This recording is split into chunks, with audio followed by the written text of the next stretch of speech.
terms of the War Powers Act resolutions, because House Republicans changed the rules in this Congress, those resolutions would ordinarily be required to be presented for an up or down vote within 48 hours because they were privileged in nature.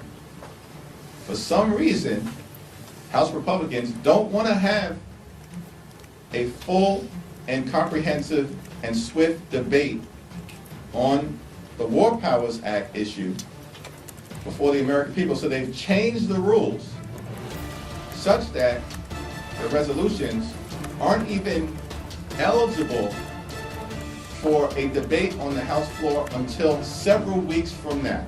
That's outrageous.